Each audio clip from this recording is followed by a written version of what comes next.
بەناوی خوای بەخشندەی میهرەبان سڵاوتان لەبێت بینەرا بەڕێز و خۆشەویستەکانی کەناڵی ئاسمانی پێیام لە هەر کوێیەک هەن خۆشحاڵین لە ئەڵقەی چینۆی بەرنامە تایبەتەکانی کەناڵی ئاسمانی پێیام لە شانە جیاوازەکانی هەرێمی کوردستان بە ئەوەی خۆشەویست ئەگەینەوە هەوڵ دەین لەم دیدار و بەرنامە تایبەتانەیە ڕووماڵی بۆنە جیاوازەکان بکەین. ئەمڕۆژ 16 ساڵی 2018 30 ساڵی تەواو تێپەڕێ بەسەر کارەساتی شیمابارانکردنی شاری هەڵەبجەی شەهید کە لای هەمووان ڕوونواشکرایە ئەمە کارەساتێکی گەورە بوو بەسەر ئەم شارە گەورەیەدا هات و تەواوی دانیشتوانەکەی بە جۆرێک لە جۆرەکان بوونە قوربانی یانەوە تا بە هەزاران یان شەهید بوون یان بریندار بوون یان ئاوارەی شوێنە جیاوازەکانی کوردستانی باشوور و کۆماری ئیسلامی ئێران بوون. ئەم کارەساتە لە مێژووی کارەساتەکانی گەلی کوردستاندا لە هەرێمی کوردستان لە کوردستانی باشوور یەکێکە لە دیارترین کارەساتەکان کە وەک دەگوترێ هەنگاوێکی گەورەتر کێشەی ئەم گەلەی بردەوە پێش و ڕۆڵێکی گەورەی بینی لەوەی کە داستانی ئەم گەلە و کێشەی ئەم گەلە گەلی کوردستان جارێکی تر بە دنیا ئاشنا بکاتەوە بە گوێی زلهێزەکانی دنیای دابدا. ئەگەر ئەمە خاڵێکی بە جۆرێک لە جۆرەکان ئیجابی بوو بێ بۆ ئەوەی کە کێشەکە بچێتە پێش، بەڵام بۆ دانیشتوانی هەڵەبجە بۆ ڕۆڵەکانی ئەم شارە بۆ گەلی کوردستان دیسان کارەساتێکی گەورە بوو. ئەوەندەی تر نەهامەتی بەسەر ئەم گەلەیە هێنا ئەوەندەی تر ئەم گەلەی کردە قوربانی تا هەنووکەش خەڵکی هەڵەبجە دانیشتوانی هەڵەبجە بەدەم ئازارەکانیانەوە ئەتیلێنەوە و باس لە گیر و گرفتەکانیانەکەن و باس لە بێنازی خۆیانەکەن و باس لە بە قوربانی بوونی خۆیانەکەن لەسەر زەوی خۆیان لەسەر وڵاتی خۆیان لەسەر نیشتیمانی خۆیان بە جۆرێک لە جۆرەکان. ئەو کات هیچ زلهێزێکی دنیا لەسەر کێشەکەیان و لەسەر قوربانی بوونیان نەهاتە دەنگ. بە ئێستەشەوە حکومڕانانی خۆیان و بەرپرسانی خۆیان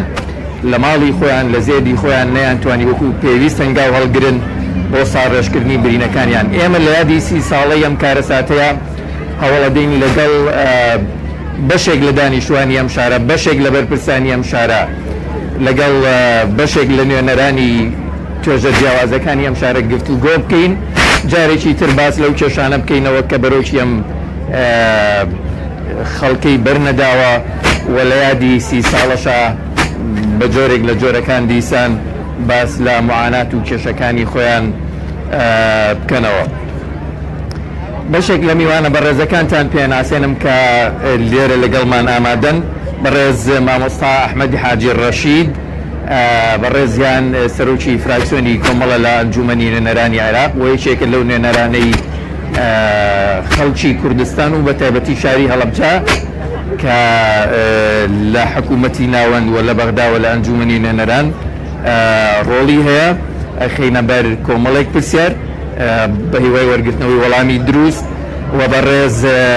مامۆستا کامەران مستەفا عەبدوڵڵا بەڕێوەبەری گشتی کاروباری شەهیدان، بەڕێزیشیان بەرپرسیارە لە بەدواداچوون و لێپرسینەوە و بەدەستێنانی بەشێکی گرنگ کە کەسوکاری شەهیدانە و کەسوکاری ونبوانی خەڵکی هەڵەبجەیە و قوربانیانی ئەم شارە شەهیدەیە و بەڕێزیشان چەند پرسیارێکی ئاراستەیەکەین. لە بەرنامەکەمانە هەوڵەدەین وەکو بەڵێنی پێداوین بەڕێز نوقشەناسیح قایمقامی هەڵەبجە لەگەڵمانە بەشدار بێت و تا ئێستا نەگەیشتووە و بڕیارە تەشریفیان بێنێتە ئێرە وەڵامی کۆمەڵێک پرسیاری گرنگمان بداتەوە لەبارەی خزمەت گوزاریەکان و خزمەتکردن بە خەڵکی شاری هەڵەبجەی شەهید. یەکێکی تر لە ئامادەبووان بەڕێز فەرهاد قادر، بەڕێزیان سەرۆکی تۆڕی ڕێکخراوەکانی هەڵەبجەیە وەک چالاکوانانی هەڵەبجە هەمیشە دەستیان لەسەر برینەکان داناوە و پرسیاریان ئاڕاستی ڕوبەڕووی بەرپرسان کردوێتەوە. ئێمە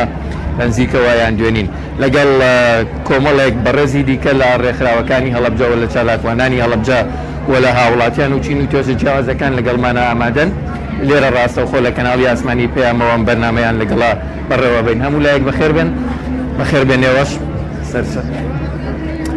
ئێمە هەوڵەدەین پێشەو بە ڕێزانەی کە بەرپرسیارەتیان هەیە بەڕێزێک کە ناوی شەونم عەبدوڵڵایە، دایکی دوون بووی کارەساتی کیمیایی بارانی هەڵەبجەی شەهیدە کە تا ئێستش بە جۆرێک لە جۆرەکان چاوەڕوانی وەڵامێکی دروستەکە و بە شوێن ڕۆڵەکانی خۆیانە وێڵن. شەونم خان بەخێر بێن سەرچاو. من ئەمەوێ بەرنامەکەم لای ئێوە دەست پێ بکەم. حەزەکەم چیت هەیە لە یادی 30 ساڵەیە، ینی دوای تێپەڕبوونی 30 ساڵ بەسەرم کارە ساتەیە تۆ دوو ڕۆڵەت ون بووە، دوو ڕۆڵەت لە دەستداوە. پێم خۆشە پێم بڵێ چۆن ژیانت تێپەڕاندووە لەم 30 ساڵەیە و تا ئێستا چاوەڕوانی چ جۆرە چاوەڕوانیەکت هەیە بۆ ڕۆڵەکانت لە بەرپرسانی ئەم شارە؟ فەرموو. پێشەکی سەری ڕێز و نەوازش بۆ سەرجەم شەیدانی کورد و کوردستان نەوی یەکەم، بە تایبەتی شەیدانی کیمیابارانی هەڵەبجە بە خێراتنی میوانە بە ڕێزەکانی شەکەم. من وەکو دایکی دوو مناڵی ون بوو لە هەمان کاتیشا 5 خوشک و براشمونە. بەڵێ 5 خوشک و براشمونە. هەتا ئێستا 30 ساڵ تێپەڕی بەسەر کارەساتی کیمیابارانی هەڵەبجە من لە چاوەڕوانیان، هەتا ئەژمرم هەر لە چاوەڕوانیان. بەڵام بەداخەوە حکوومەتی هەرێمی کوردستان زۆر کەمتەر خەم بۆ لە ئاسی دۆزینەوەی مناڵەکانی هەڵەبجە. ینی لە ئاستی پێویستە هیچی بۆ مناڵەکانی بۆ دۆزینەوەی مناڵەکانی هەڵەبجە نەکردووە. من سەرۆکی حکوومەت و جێگری سەرۆکی حکوومەتم بینی قسەم لەگەڵاکردن داواکاری ئەوم لێکردن کە کۆنگرەیەکی ڕۆژنامەوانی بکرێت لە وڵاتی ئێرانە بە ئامادەبوونی خانەوادەی مناڵەوەنبۆکان. ئەمە داواکاری تەنها من نییە، هینی هەموو خانەوادەی مناڵەوەنبۆکانە، بەڵام بەداخەوە نەکراو نەبوو. داوام کرد بجەیەکی تایبەت تەرخان بکرێ بە دۆزینەوەی مناڵەوەنبۆکانی هەڵەبجە، ئەوەشیان هەر نەبوو، نەکراوە. ئێوە کێتان بینیوە لە بەرپرسانی ئەم شارەوە لە بەرپرسانی هەرێمی کوردستان؟ چ جۆرە داواکاریەکان لێکردوون؟ هیچ کەسێک هاتووە بە جددی لە دۆسیەکەی ئێوە بکۆڵێتەوە بڵێ مناڵەکەی ئێوە بۆ نمونە مەسەلەن ناوی چی بووە، کێ بووە، لەکوێ ون بووە، دۆسیەیەکی تایبەتی هەبێت تۆ دڵت خۆش بێم دۆسیەی کەوتە بەردەستی هەر بەرپرسێک بە جددی بگەڕێ بە شوێن ڕۆڵەکانی ئێوەیە؟ بەداخەوە تا ئێستا من بگرە ئەوەی کە بینیمە بەس تەنها کاقوبادم بینیەوەش لە محافەزە بینیم بەڵێنیشی پێیان، بەڵام یانی کەی بوو کاقوبادت بینی؟ هەر لە 16 سەیە. وتی چی؟ ئێوە چیتان بباست؟ داوام لێ کردوتم کاقوباد 1 سعات وەرە جێگای من 29 ساڵە لە چاوەڕوانی دۆزینەوەی ئازیزانمان. 1 سعات چارێکێک مناڵێکی لێبشارنەوە وەزرە چییە؟ وەڵڵاهی وتم 28 ساڵە لەسەر سفرەی جەژن لەگەڵ مناڵم جەژنم نەکردو نەمتوانی وەدانیشم جەژن بکەم، لەبەرەوەی کاتێ دەستە ئێمە خواردنەکە مناڵەکانی کەم بەبیرێتەوە، خوشک و براکانم بەبیرێتەوە. بەڵام بەداخەوە کاقوباد تەنها بەڵێنەکان لەویا پێیان هەردوایەوە بگرە جوابی. بەڵێنی چی پێدان کاقوباد؟ وتی چی؟ بەڵێنی یا کە ئیشی جددی بکرێ بۆ دۆزینەوەی مناڵەوەنبۆکان، بەڵام بەداخەوە تا ئێستا نەیکردوونەوە. زۆر باشە. بەدەر لە کاقوباد ئێوە کۆمەڵێک بەرپرسی تری هەیە، ڕێز مامۆستا کامەران مستەفا ئێستا بەڕێوەبەری گشتی کاروباری شەهیدانە قوربانیان بەگشتی با بڵێ، بە ڕێزیشان دڵنیام کە ئەگەر ڕاستەوخۆ بەرپرسی ئەم دۆسیەشە نەبێ بە جۆرێک لە جۆرەکان لێ ئاگادارە کرێ گوێتان لێ بگرێت. منەوێ بپرسم چی ترتان بینی وە خۆتان وەکو جوهد ئەو خەڵکانی کە ڕۆڵەکانیان ون بوون چی ترتان بینیوە یا بەنیازن یان بە ئومێدن چی تر ببینن لە؟ وڵاهی منەوە ئەوەتەی مناڵی هەڵەبجە دەستی پێکرۆ، مناڵی هەڵەبجە ئەدۆزرێتەوە، دەنگۆی مناڵی هەڵەبجە هەیە لە وڵاتی ئێرانە. هەتا ئێستا ئێمە داوا ئەکەین بە ناوی هەموو خانەوادەی مناڵەوەنبۆکانەوە. داوامان کردو یا سەرۆکی حکوومەت یا جێگرەکەی ببینین لە نزیکەوە گوێ لە معاناتی ئەمە بگرێت، بەڵام بەداخەوە تا ئێستاکێ زۆر باشە. باسی ئەوەت کرد کە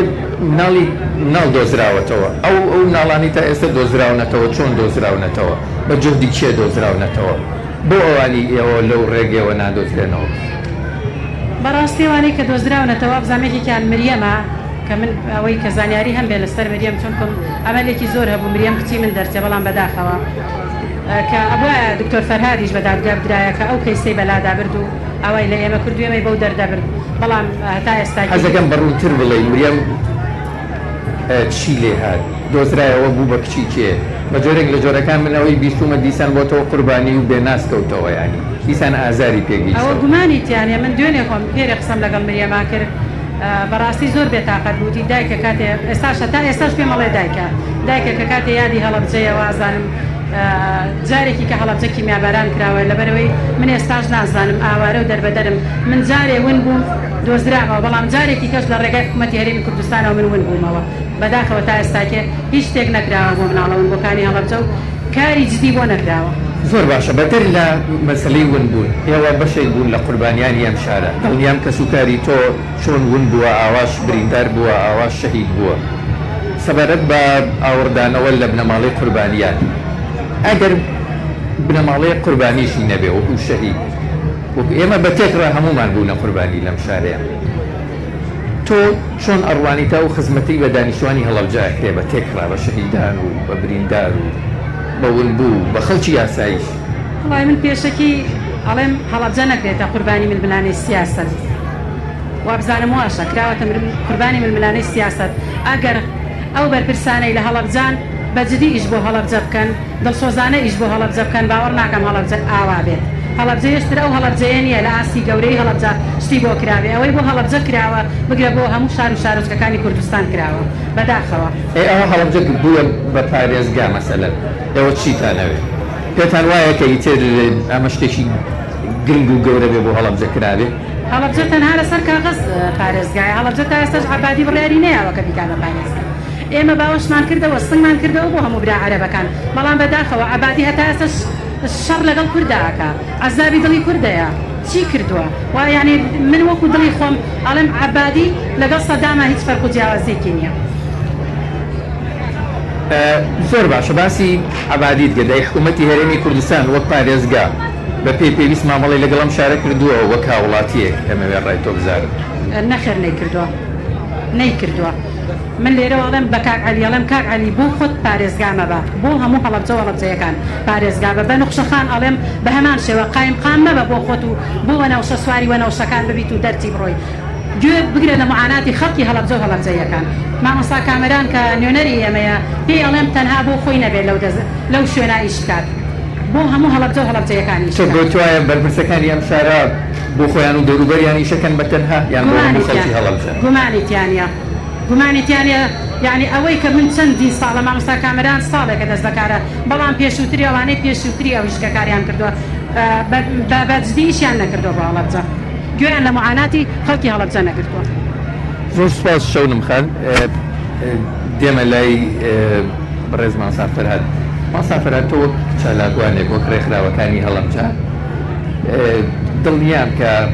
ئەمە نمونەیەکە لە وتانی کە تۆ ڕۆژانە لەم قسانای بیستی و سێکتەرە جیاوازەکان بەسەرەکەنەوە ئێوە ڕێکخراوی کۆمەڵگەی مەدەنی کون و کوژبنی ئەم شارە گەڕێن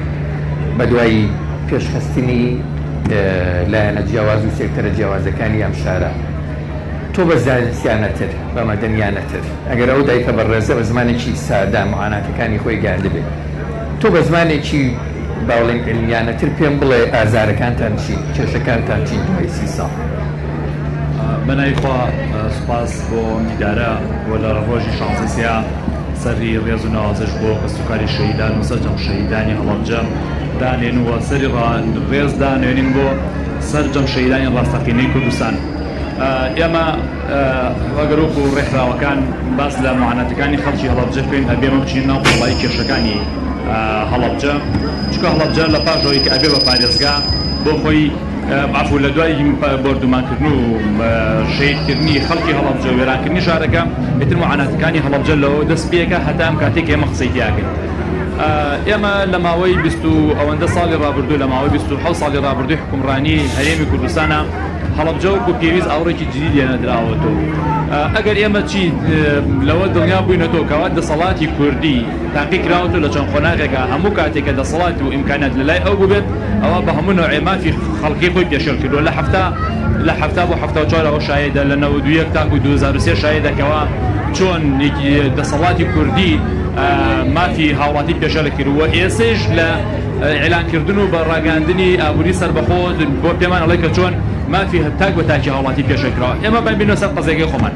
هەڵەبجە ئەگەر ئێمە لە ساڵی 94 هەتاوەکو 2003 تێگەڵی ململانێکی سیاسی بوو بێت و بەشێ بێت لە ئەو جەنگە نەگریسەی ناخۆکە لە ناوچەکە گوزراوە لە 2003 بۆ 2014 کە ماوەی 11 ساڵانی ڕەفاهێت بوو ساڵانی چۆن ئەڵێ نخبە و ساڵانی نمونەیی بوو بۆ ئێوەدانی کوردستان بەڵام بەداخەوە ئێمە کەوا بەرپرسانی ئیداری هەڵەبجە کاربەدەستانی هەڵەبجە بەشێکی زۆری تاوانی بڵێن وێرانکاری شارکەوتە ئەستۆی ئەوانەوە کە ناتوانین لە ماوەی ئەو 11 ساڵەیە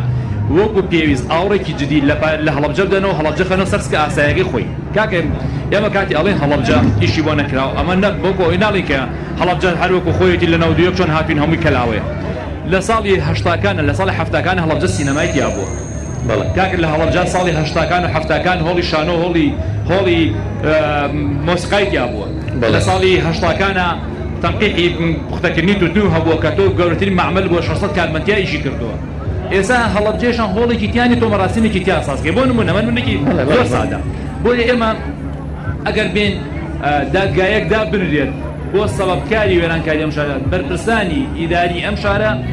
بەشێکی گەورەیان لەو تاوانە بەرەکەوێت یعنی ئێمە گە سەدان حسێن بە چاوێکی دژمنکارانە و شاری وێران کردبێ بەرپرسانی ئیداری لەوەی کە نەیانتوانی هەڵەبجە بخەنە سەر کاتێکە هەڵەبجە بوجێی مەفتوح بوو کاکە لە ماوە چەند ساڵی ڕابردووە یعنی هەر پرۆژەیەک لەلایەن هەڵەبجەوە تەقدیم کرا بێ مەحەڵ بۆ بگەڕێتەوە بەداوەتی لە چەند کابینەیەکی لەم دوایان چەند کابینەیەکی ئاخری حکومڕانی بۆیە ئێمە معاناتی هەڵەبجە تازە من دوای بۆ ناچم معاناتی هەڵەبجە کۆتایی پێ بێت و بتوانرێت چارەسەری کێشەی هەڵەبجە بکرێت بۆیە تەمەناکەم دەسەڵاتی کوردی لە دوای 27 ساڵ کێگەشێتەوە قەناعەتەوە کە ئیدارەدان وا ناکرێت گۆڕانکاری لەسەر عەقڵێت و بەڕێوەبەری کار بکات چونکە ئێمە هەڵەبجە هەموو جارێک ئەڵێن هەڵەبجە زۆری بۆ کراوە بابە هەڵەبجە ئێمە تەحدەی بنیادی هەڵەبجە سفرە لە سفر دەستی پێکردوێتە تو ئەگە باشترین هەوڵ درابێ نەگەشتە لە 160 بەڵام شار هەبوو لە 180 بوو لە 120 بوو کرد لە 150 بوو کرد لە 130 ئێستا لە 100 پرۆژەکانی بۆیە هەڵەبجە پێویستی بە ئاوردانەی جدیتر و زیاتر هەیە بۆیە ئێمە دڵنیای هەموو هاوڵاتیان نەکەین ئێمە وەکو ڕێکخراوەکان بێدەنگ نابین لە هیچ کەم و کوڕێکە لە شارە هەبێت و هەتا ئێستاش ئەگەر دەنگان خۆم گرتوێ بە خۆمانە لەسەر کۆمەڵی دۆسیە تەنها بابەتەکە ئەوە بۆ تومانە هەڵەبجە تازە بۆ پارێزگا وەکۆڵە دەڵەمەیە یشان نمەیوە چاپۆشی لە هەندێک کەم و کوڕی بکەین بەڵام لەم بەولا ئێمە لەوە چێ بە شێوازێککە تەعامل بکەین لەگەڵ ئیداری شار و ئەمانەوێت بەڕاستی هەڵەبجە پارێزگا بێت نەک بەم شێوازە ببینین لەسەر دەستی خۆمان گیانی دەرچێت ڕۆژانە خەڵوە بەرچاو نەمانۆبارکە بازاڕ و دوکانی هەڵەبجە وێران بوو هیچ کارێکی تیانەما تازە ئێمە یادی 30 ساڵی هەڵەبجە ئێستا لە هەموو کاتی کارەسات بارترە کە لە ڕووی مەعیشەت و ژیانی خەڵک مام سافر هات هەڵەبجە لەم چەند ساڵی ڕابردووە جۆرێک لە ناسنامەی گۆڕا لە قەزاوە بوو بە محافەزە ئەم ناسنامەیە گۆڕینی ئەم ناسنامەیە وەرگرتی ناسناوی پارێزگا تا چەند بووە ناسناوێکی فەرمی ئەمە یەک دوو تا چەند هەڵەبجەیەکان و هەڵەبجەی شەهید لە ڕووی خزمەتگوزاریەوە توانیان سوود لەم ناسناوە وەرگرت بە پارێزگا بوو خۆی ئێمە بێ ئەو ڕاستیە بڵین هەڵەبجە لە کاتێکا بوو بە پارێزگاکەوە ئیتر هەڵب کوردستان ڕوبەڕووی چەندی قەیران بوویەوە ململانی سیاسی ناوخۆیەکان ململانی سیاسیەکانی نێوان هەرێم و بەغداد ئابووری سەربەخۆ بەنای ئابووری سەربەخۆ وێرانکردنی کوردستان تاڵانکردنی کوردستان بە جۆریکە با بڵین و ململانەی سەربازی نێوانی کورد و هێزێکی تێکدەر و تیرۆریستی وەکو داعش و یعنی ئالم کە سەروبەندە هەڵەبجە بۆ پارێزگا دروستبوونی قەیرانی دارایی بەڵام ئەکرا هەڵەبجە دەبێنرێ لە هەندێک ململانی ناوخۆی دەبێنرێ لە هەندێک ململانێ و کەم و کوڕی ئابووری بەرپرسەکان ئەم شارە زیاتر جوودیان کردایە هەڵەبجە هەتا ئێستا لەسەر قەڵەم لەسەر کاغەزێک و بەنووسین قەڵەم یعنی پارێزگایە بۆ یعنی ئێمە هەتا ئێستادا مامۆستا ئەحمەد ئەندامی ئەنجومەنی نوێنەرانی عێراق و تەقریبەن وەکو نوێنەرێکی هەڵەبجەی لەوێ ئیشەکات چاک ئەزانی کە لە 2 ساڵی ڕابردووە لە بوجەی کوردستانە مەبلەغێکی زۆرکەم بۆ هەڵەبجەدانرا قبوڵ نەکرد لای حکوومەتی مرکەزیەوە بەمەرجێ یەکەم شوێن کە بڕیاری پارێزگابوونی هەڵەبجە دەکردو ئەنجومەنی نوێنەرە ئەنجومەنی وەزیرانی حکوومەتی عێراقی بووە لە سیوێکی 2012 واتە پێش لە هەرێمی کوردستان ئەو فەرمانی بە پارێزگابوونی بۆ هەڵەبجە دەرکردووە بەڵام ئێستا کە کاتێکا ئەو اعترافی پێناکە یاخود بربەستی بۆ دروستەکە بەشێکی ئەگەڕێتەوە بۆوان بەشی شەگرێتەوە بۆ حکوومەتی هەرێم ئێمە هەموو جارێک ئەڵێن ئەو فەرمانێکەوە ئەنجومەنی وەزیران دەری کردووە و دوایەکە بۆ تۆ فەرمانێکی هەرێمی و سەرۆکایەتی هەرێم ئیمزای لەسەر کردووە تەنها ئەو فەرمانە بنێرێتە بەغا و زۆربەی کاروبارەکانی ئیداری هەڵەبجە بەڕێ ئەکرێت ئەمە قسەی ئیداریەکان ئەمە قسەی نوێنەرەکانمانە بە تایبەتی کاتێکە ئێمە مامۆستا ئەحمەد خۆی ئەزانێ پار لە سیانزەی سێە چەند ڕۆژی پێش لە یادکردنی کارەسات کیمەبەرانی هەڵەبجە جەنابیان و سەرۆکی هەر چۆن لیسەکەیتری ئەنجومەنی نوێنەرانی عێراق لە لیسە کوردستانەکان هاتنە هەڵەبجەوە دانیشتین لیژنەیەکمانتی پێگەنە مامۆستا ئەحمەد خۆی ئاگادارە بەڕێز ئەشواقجا بکرا بە سەرۆکی ئەو لیژنە کە بچێت لە ئەنجومەنی وەزیران ئەم فەرمانە دەربکات کە بڕیتیە لەوەی کە حکوومەتی هەرێم کتابێکی ڕەسمی بنێرێت بۆ حکوومەتی مرکزی باس لەو فەرمانە نەبکات و بەو یاسانە هەڵەبجە پێکردەوە پارێزگا تەنها ئەمە دەبێتە پارێز برێتە عێراقەوە ئەمە کێشە حەل بێت یعنی ئەوە ساڵێک و 4 ڕۆژە ئێمە ئەم دانیشتنەمان کردو هەتا ئێستا ئەنجومەنی وەزیران جوابی نوێنەرەکانی کوردی نەداوەتن ئەنجومەن نوێنەرانی عێراق مامۆستا ئەحمەد خۆی لێ دەتوانێت ئەمە مەبەستا کاتەوە کەواتە ئەتوانین بەشێکی گەورە لە تاوانەکانی ئەوەی کە هەڵەبجە نەچۆتە سەرسکەوت حکوومەتی هەرێمی کوردستان نەک حکوومەتی بەغداد ئێوە ئەو دایکە باسی هاتنی بەڕێز قوبات تاڵەبانی جێگری سەرۆکی حکوومەتی هەرێمی کوردستان کرد بۆ هەڵەبجە ئەو بینیوێتی ئێوە توانیتان بەڕێز لە نزیکەوە بەڕێزیان ببینن وان پرسیارەی ڕوبەڕوو بکەنەوە ئێمە چەند مانجێک لەمە پێش بەڕێز کاقوبات هاتە هەڵەبجەوە ئێمە لە دایان ڕێگەوە هەڵماندا لەگەڵی دانیشین هەر ئەو ڕۆژە و کاتە هەڵەبجە ئێعلانی گوتی ئەنجومەنی پارێزگای هەڵەبجە پێک نایەنێت دوو چاوەڕێمە بن ئێمە لە دایان ڕێگەوە هەڵماندا ینی ئەوان کاتێکە هەموو دەرگەکانیان داخراوە بەڕووی دڵسۆزانی هەڵەبجە ینی ئێمە من خۆم چەندین جار پەیوەندیم بە ڕێز دکتۆر ئامانج ڕەحیمەوە کە سەرۆکی لێژنەوە پارێزگابوونی هەڵەبجەیە بە چەندین گەسیکەوە کردووە بابێ ئێمە بە هەر تاوانەکان نەبینە لای یەک شخصۆ لیژنەی بە پارێزگابوونی هەڵەبجە هەمووی تاوانی بەرەکەوێت لیژنەیەکی بۆ پێگەێنرا چۆن لیژنەیەک پێگەێنرا بۆ منداڵەبوونبووەکان بەرپرسی سەرەکیە لە دۆستیەی مناڵەبوونبووەکان کە ئێمڕۆ مریەم بی قوربانیی ئەوانەیە ئەم لیژنەی بە پارێزگابوونی هەڵەبجەیش دیسانەوە تاوانباری سەرەکیە لە مەسەلەی ئەوەی کە هەڵەبجە نەکراوە پارێزگا ئەمانە لە هەر دەرگاکە بۆیان نەچیت ئەوان نیان بەدەمتەوە بۆیە دووری بۆ مەچۆر ڕۆژێ لە ڕۆژان لە هەڵەبجە دۆسێکیان لەسەر بکرێتەوە یان بۆ ئەمە پێکردین لە قەزا و ئێمە دیاناتان نوێ ڕێگە نە لە قەزامان نەبوون بە پارێزگا ڕسمی بۆیە بەداخەوە ئێمە پارێزگابوونی هەڵەبجە تەنها لەوە چەند ناوی چەند فەرمانگەی بێ لەسەر تابلۆگەی گۆڕابێت بەبێ بودجەیەک بەبێ کارمەندێک و زۆرینەی ئەو فەرمانگانیش کە گۆڕاون هەمووی بە وەکالەت بەڕێوە برێ بە خودی پارێزگاکەش پێشەوەی بڕۆمە لایەن بەڕێزان ئەمەوە پرسیارەشت لێ بکەم حیزبە سیاسیەکان ڕۆڵیان چی بووە باسی ئیدارەت کرد باسی حکوومەت و حکوومەتی ناوەندت کرد حیزبە سیاسیەکان یەم شارە چ ڕۆڵێکیان بینیوە ئیجابی سەلبی حیزبە سیاسەکان خۆڵ ناگرێ دەستبارێکی باشیان بۆ حکوومەتگر بۆی کە حکوومەت هەڵەبجە نەکاوە پارێزگا بەڕسمی مەبەستت چییە؟ مەبەستم ئەوە بوو لە دوای نزیکەی چلو ئەوەندە کۆبوونەوەی حیزبەکان نەتواندا ڕێکەوتنیەکی تەواو بکرێت لەسەر دابەشکردنی پۆستەکان کۆتا کۆبوونەوە کراوە هەموویان دەنگ بوون لەوە هەمویان ئەگەر یەک دەنگیش نەبوو بن نانیێڵا ڕاستیەکە بگاتە خەڵک چونکە ئێمە یەکەم کۆبوونەوەی حیزبەکان لەسەر دابەشکردنی پۆستەکانی هەڵەبجە لە مەکۆی هەڵەبجە شەیدی بزرگنەوەی گۆڕانچوین بەڕسمی داوامان لێکردن کە ئێمە وەکو ڕێکخراوەکان وەکو شەقامێکی مەدەنی وەکو کاروباری مەدەنی بە ئاگاداری کۆبوونەوەکانی ئێوە بین بۆ مێژوو شاید بین لەسەرتان کێ سەبەب بکارە بە کۆی دەنگ ڕەدیانکە کە ئێمە بەشداری بکەین لەگەڵانە بەڵام ئێمە ئەگەر بێت و ئەوە یەکلاکەینەوە دیارە ململانی نێوان ئیدارەی بڵێن زۆنی سەڵ و زۆنی زەد هۆکاری سەرەکی بۆ چونکە لێرە کێشە لە لە قایمقامێتی ئێرە هەبوو لەگەڵ کۆمەڵی پۆستی ئەولایە هیچ مەترسیەک هەیە لە پێکێنانی ئەنجومەنی هەڵەبجە بۆچی ئەوەندە لە پێکێنانی هیچ مەترسیەک نییە بەڵکو ئەن لەم جێگایە کە ملوتە دانیشتگە مۆنومێنتی هەڵەبجەیە لە 5/2013 دانیشتنی پەرلەمان بۆ یەکەم جار هاتە هەڵەبجەوە لەم مۆنومێنتە بڕیاری بە پارێزگابوونی هەڵەبجە یاخود بڕیاری پێگەێنانی ئەنجومەنی پارێزگای هەڵەبجە کە بەڕێز مامۆستا کامبەرانی کە بوو لە کاندیدەکان دەرچوو لەم جێگایە یعنی لە ڕووی قانونیەوە هیچ ئەشکارێکی نەما بەڵام ئەوەی کە هۆکار بوو کە هەڵەبجە نەچێت سەرسکەوە حیزبەکان بوو بە دەرەجەیەک اینجا حکوومەت زۆر باشە گەڕێینە وڵاتان بەڕێز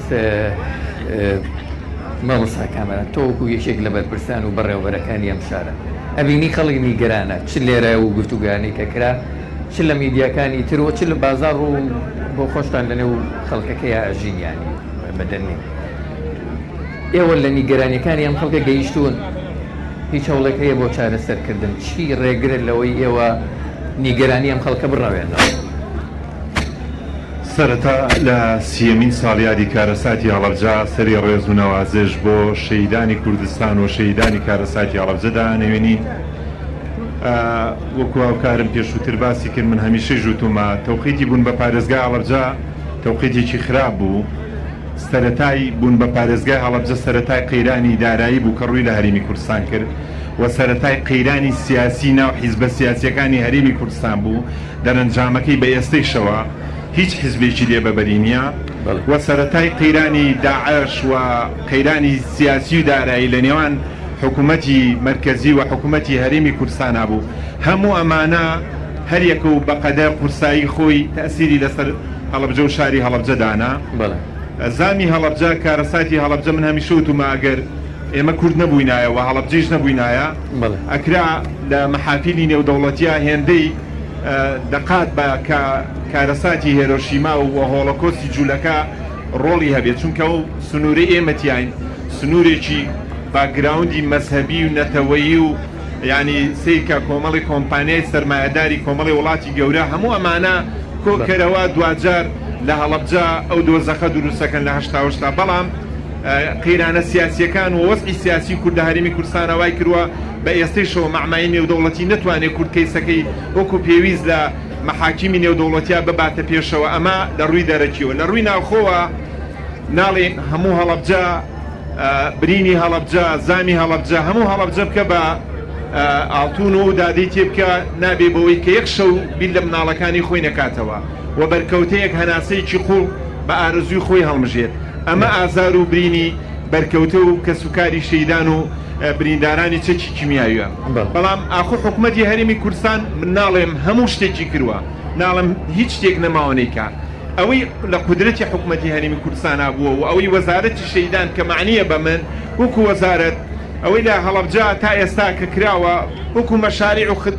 خزمەتگوزاری با بێویژدان نەبین بەداخەوە هەڵەبجە بۆ بە ساحەیەکی سیاسی بۆ خۆ عەرزکردن یەک بۆ خۆڕاستکردنەوەی ئاستی نزمی باڵانزی زەعفی سیاسی هەنێ لەلایەنە سیاسیەکان لێرە تەوازونی سیاسی چونکە سیاسیەکان بۆ واکەن لە هەڵەبجە عفون کە هێندا فۆکسی ئەلامی و ڕاگەیاندن لەسەر هەڵەبجەیە لەسەر هیچ شوێنێکی کەنیە بە تایبەتی هەڵەبجە تەنها 16 سینێ لە بیرمان نەچێت 84 هەیە 74 هەیە 63 هەیە کار ئەنفالی هەیە لە هەموو تەوقیدەکانە هەڵەبجە کاڵایکی باشە بۆەوەی ئەگەر من هەر گرفتێکم بەرامبەر بە بەرامبەرەکەم هەبێ بێم لێرە و تەختی خۆم بکەم و ناناوخۆی خۆشمانە لەگەڵ ڕێزمان زۆر جارێ خەڵکیکی بچووک ئەوێ لێرە بە کۆمەڵی دروشم خۆی عرزکە ئەمە لەگەڵ ڕێز و حرمەتی تەواو بۆ ئەوانەی کە بە دڵسۆزی بە دڵسۆزانە ماساکەمەران لە جۆرێک لە جۆرەکان هەڵەبجە جارێکی تر بۆتە قوربانی بەرژەوەندی حیزبە سیاسیەکان ململانی حیزبە سیاسیەکان ئێمە خەڵکی کوێین لەبیرت چۆ تۆ خەڵکی کوێی تۆ خەڵکی کوردستانی و خەڵکی عێراقی و خەڵکی شەرقی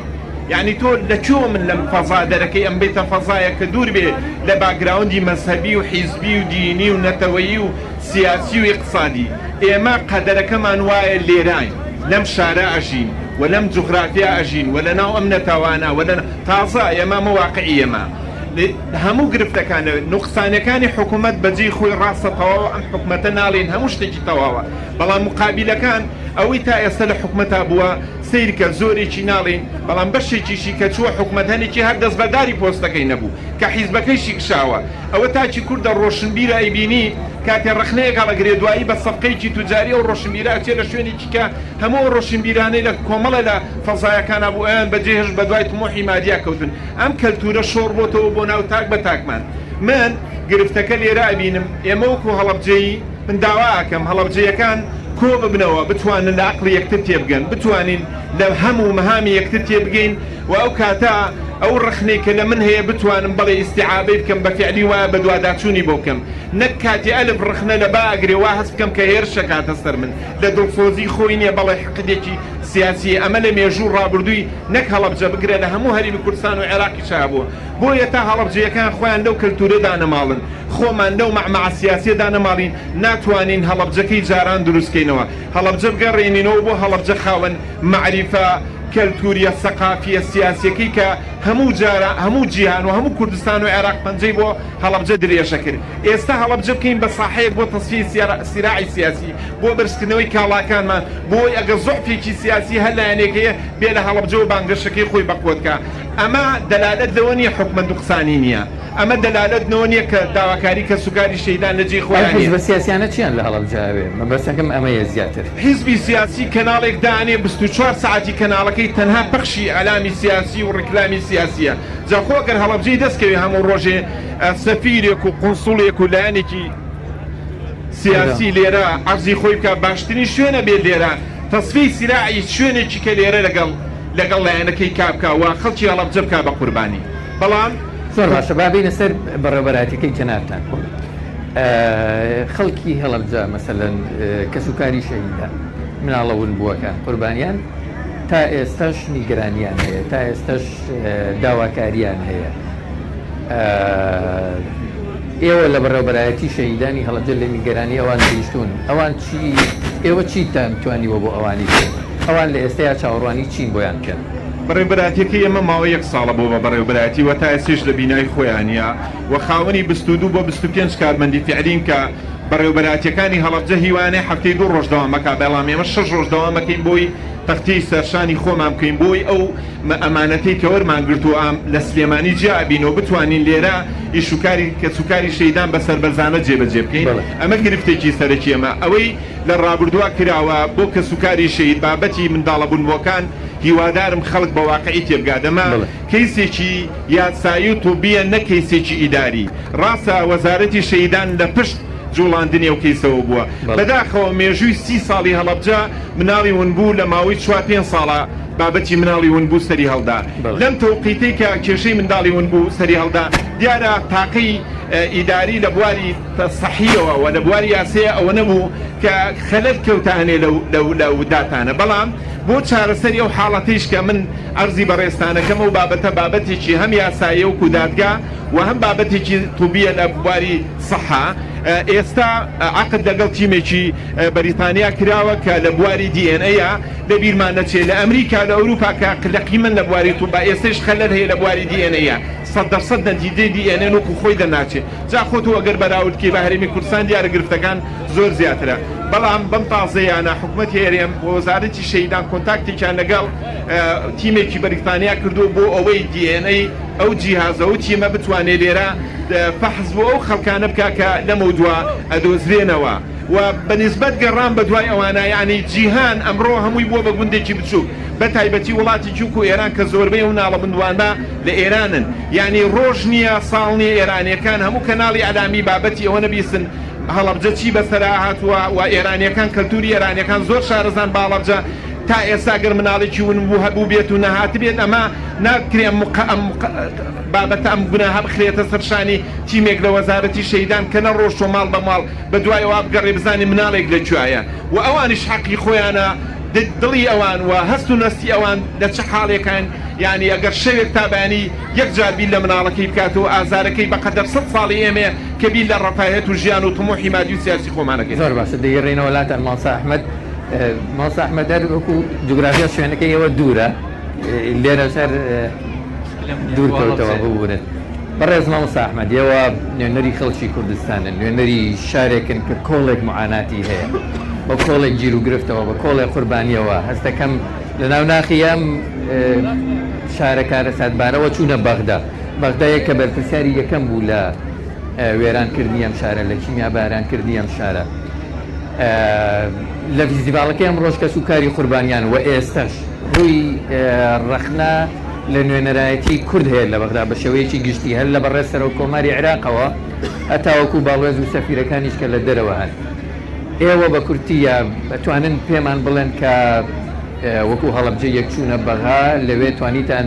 چی بۆ ئەم شارە بکەن لە هەرێمی کوردستان گەڕێ ئێوە توانیتان بۆ خەڵکی کارە ساتباری هەڵەبجە چی بکەن بەناوی خۆی بەخشندەی میهرەبان سڵاو لە هەڵەبجەیەکان سڵاو لە دڵسۆزانی هەڵەبجە لە ڕاستیە گرفتێک هەیە لە کارەساتی هەڵەبجە بڵێ ئەم کارەساتە بە پلان کاری بۆ نەکراوە و بە پلانیش ئێستا کاری بۆ ناکرێت بڵێ خۆی من بڕوام وایە ئەگەر بە پلان کاریان بۆ بکردایە ئێستا لە قۆناغێکی دیکابوون و ئەگەر لە ئێستش بەدواوە بە پلان کاری بۆ بکەین دەگەینە قۆناغی پێشکەوت کێ بوو بەرپرس لەوەی کە بە پلان کارەکەی ڕێخستای هەمومان بەرپرسین من کە نوێنەرێکی هەڵەبجەم و خەڵکی هەڵەبجەم من بە ئەندازەی خۆم بەرپرسم لەوەی کەوا بۆ ئەو کارەی هەڵەبجە نەگەیشتۆتە دەرەنجام اینجا من ئەگەر ئەندام پەرلەمانێک بم چەندێک ڕۆڵم هەیە ئەوا سەرۆکی حکوومەت زیاتر لە ئەستۆیەگرێت جێک دەکەی زیاتر حکوومەتی هەرێم مەسن کە بەرپرسی یەکەمە لە پارێزگای هەڵەبجە حیزبە سیاسیەکان کە نوێنەریان لە حکوومەت هەیە هەموو هێزە سیاسیەکانی ترکە لە حکوومەتی عێراق دەسەڵاتی زۆریان هەبووە لە پەرلەمانی ئیتیحادی و لە ناو حکوومەتی ئیتیحادیان بۆی من قەناعەتم وایە نەبوونی پلان بەشێک بۆ لەو گرفتانە لەو کارەساتی زیاتر هێشتۆتەوە خۆی و لە ئێستەشدا نەبوونی پلانمان بەرەو ئایندە من قەناعەتم وایە هەڵەبجە چیتر پێویستی بە شێوەی فیستیڤاڵ و وتار و ئەو جۆرە بابەتان نەماوە ئێستا پێویستی بەوە هەیە هەڵەبجە هەمومان تێگەیشتوین هەڵەبجە چیەوێ هەڵەبجە دوو قەزیەوێ هەڵەبجە قەرەبووی مادی و معنەوی ئەوێ قەرەبووی مادی بەو ئەندازەیە دڵخۆشکەرە کە فەزایەکی ئاسایی بکەینێ بەڵام قەرەبووی معنەوی بەدەزێنانی زۆر زەحمەتە یعنی نزیکە بێتەوە لە زەحمەت ئەو دایکە بەڕێزە قەرەبووی معنەوی بە هیچ شتێک نابێتەوە ئیلا جگەرگۆشەکانی ببینێتەوە. باشە با لەسەر قەرەبوو مادیەکە دەست ڕۆژێک بووە ڕۆژێک بووە مەسەلەن ئێوەکو نوێنەرایەتی ئەبەستم هەر 4 حیزبەکەیە هەر 5 حیزبەکەیە کە لە نوێن بەسەرەوە کۆمار و وەزیرەکان و جێگیری سەرۆکی پەرلەمان ڕۆژێک بووە تایبەت مەسەلەن ڕۆژێک دیاری بکەن لە بۆ معاناتی خەڵکی هەڵەبجە قسە بکەن ڕاوێژ بکەن تەکبیر بکەن فشار بکەن. ئێمە ئەو ئەندامانەی کەوا لە لیژنەی مالی بووین و فراکسیۆنەکان بە شێوەیەکی گشتی ئیسtisنای کەستیان ناکەم لە کاتی دانانی موازنە هەمیشە هەڵەبجە لە یاد بووە لە 3 ساڵی ڕابردووە یەکێک لەو خەمانەی کە هەمان بووە چۆن هەڵەبجە لە دوو ڕوە خزمەت بکەین یەکەم بڕێک پارەی بۆ تەرخان کرێت دووەم ناوی هەڵەبجە وەکو پارێزگا بێندێ چونکە موازنەیەکێکە لەو یاسای ئیتیحادیانەی کە سەرتاسەری عراقیشی پێکات هەر 3 ساڵی پێشوو ناوی هەڵەبجە وەکو پارێزگا هێنراوە لەناو پرۆژە یاسای مامۆستا با ئەمە تەوزیح بین ئەگەر هاوکارم بی یعنی ئێستا خەڵکی هەڵەبجاڵێن پارێزگای هەڵەبجە لێرە مەسەلەن ناوێک هەیە ئەو بەڕێزا ئاماژەی پێکرد وتی حکوومەتی هەرێمی کوردستانی تا ئێستا هەر نووسراوێکی فەرمی پێویست بۆ بدرێتە نوێنەرانی کورد لە بەغدا بۆی بە دوواداچوون بۆ پارێزگابوونی هەڵەبجە ئەوە لێرە کەم تەرخەمی هەیە و تەنانەت نووسراوێکیش نەکراوە بۆ ماڕوون کەرەوە کە ئایا هەڵەبجە پارێزگایە لای بەغا پارێزگانی یا چه خطوەیەکی بڕیوە چه هەنگاوێکی ماوە طبعا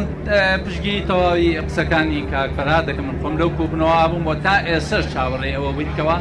ئەو نامەیەمان بەدەست بگا کە حکوومەتی هەرێم لە ڕێگەی ئەو ئەندام پەرلەمانەوە بگەێنێتە دەستی ئێمە تا ئێمە لێ فشارەکانی خۆمان چ بکەینەوە بەڵام بەداخەوە حکوومەتی هەرێم ئامادە نەبوو نامەیەک بدا بۆ هەڵەبجە اینجا کە نامەیەک نەبێ سنووری ئیداری چۆن جیاکەیتەوە کە نامەیەک نەبێ چۆن فشارەکان دروستەکەیت کە نامەیەک نەبێ چۆن بتوانانی ئیش لەسەر ئەو بە تێڕوانی نییەوە قورسی و گرانی نووسینی ئەم نامەیە لەکوێیە ببورە کورسی و گرانی نووسینی ئەم نامەیە ئاراستەکردنی ئەم نامەیە پرسیارە ڕوبەڕووی حکوومەتی هەرێم بکرێتەوە کاک برای بەڕێزم کاک فەرهاد کردی ئەوە حکوومەتی هەرێمە زۆر باشە ئەم نامە نەنووسرا ئێوە چیتان لە دەرەوەی ئەم نامەیە کرد ئێمە لە ساڵیادی هەڵەبجە هەمیشە لە پەرلەمانی عێراق مەراسیممان جێڕاوە بەوەی کەوا لە ناو هۆڵی پەرلەمانە ئەو یادەوەریەمان بەرز ڕاگرتووە جگە لەم ساڵ کە لەم کاتەدا پەرلەمان بە شێوەیەک لە شێوەکان کۆتایی هاتووە لە هەموو مەحافلی دەولیە لە هەر شوێنێک ڕووی بوو بێ چه مەسەلەن معرەزی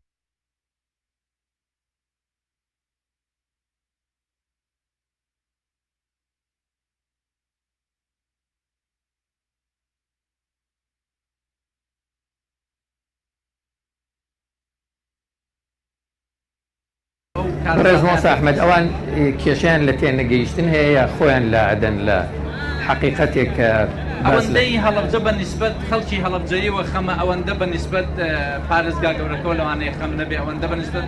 هەرێمی کوردستان و خەم نەبێت چکە ئەوانە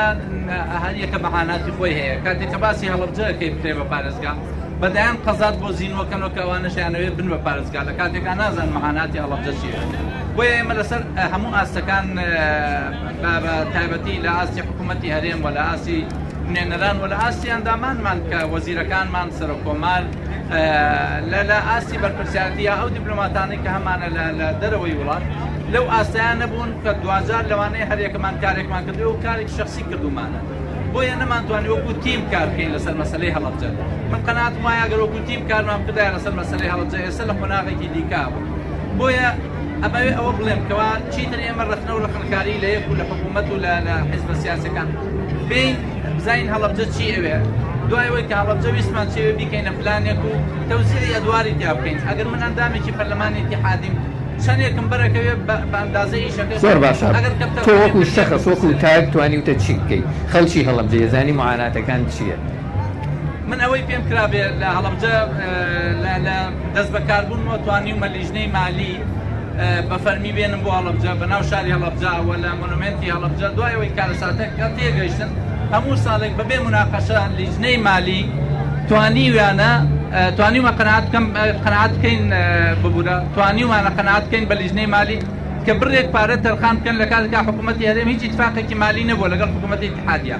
ناوی هەڵەبجەمان وەکو پارێزگا لە ناو پەرلەمانی عێراقا کە یەکەم تێکس کە لە ساڵ 2015 نووسرا بووە لەسەر پێشنیاری برای بەڕێزم مەسعود حەیدەر کە تەکلیفی کرد لە ئەحمەد چەلەبی کە فڵان کەس خەڵکی هەڵەبجەیەکێکە بەرکەوتوانی کیمیایی با ئەو تێکستەکەی هەڵەبجە بخوێنێتەوە بۆی مەسیجێک بێ بۆ هەڵەبجەیەکان کە پەرلەمانی عێراق هەڵەبجەی لە یادە مەسەن ئەمە ئەو بابەتانە بووە لە ئەم ساڵدا کە توانیمان بە عەبادی بگەین کە لە کۆبنەوە لە ماڵی جەنابی سەرۆکۆمار پێشنیارمان کرد بۆ عەبادی کە 3 ساڵی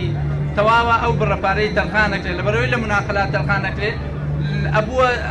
ململانەی سیاسی لە نێوان حکوومەت و پەرلەمانی هەندێک هێزی سیاسیە لە ڕێگەی مەحکەمەی اتحادیە هەڵەوەشێنرایە بەڵام ئەم ساڵ خۆشبەختانە لەبەرەوەی ڕوبەڕوو بە عەبادی گەیشتین بەڵێن ئێوەمان لێوەرگرت کە ئەو فەقەرەیە تۆمارکە دوای ئەوەی توانیمان لە لیژنەی مالی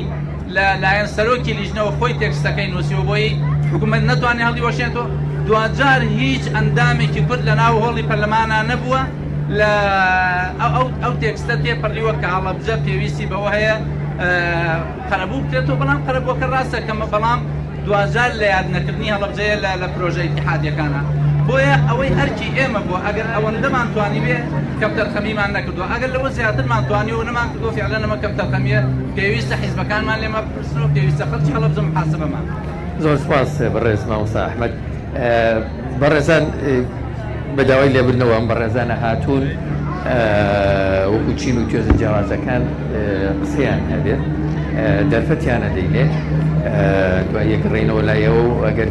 کرار لەسەر سەرنجەکانی گەوان قسەتان هەبێ و کۆمەڵێک پرسیاری تریش ماوە ڕاستتان بکەین. بەڕێزان دووبارە بەخێر بێن داوای لێبردنتان لێەکەیت ئەگەر بفەرمونەوە وەک خەڵکی هەڵەبجە و گەنجی هەڵەبجە بە هەموو دنیا بڵێن لە ڕێگەی کەناڵەکەی ئێمەوە بە بەرپرسانی حکوومەتی عێراق و حکوومەتی هەرێمی کوردستان وەم بەڕێزانش کە لێرە دانیشتون ئەگەر بەرپرسانی یەکەمیش نەبن پێمان بڵێنەوە گیر و گرفتان چییە گلەیتان چییە دوای 30 ساڵ داواکاریتان چییە لەلایەنی پەیوەندیدارەکان. سپاس بۆ ڕێگەستنی ئەم بەرنامەیە. من بارانی ئەحمافناس باڵێ باران محەممەد مافناس هەڵەبجە بەڕاستی شتی بۆ کراوە بەڵام ئایا لە ئاستی هەڵەبجا بووە کە ئێستا هەیە بەڕاستی هەر تاکێکی هەڵەبجە هەر تاکێکیم کوردستانە بگری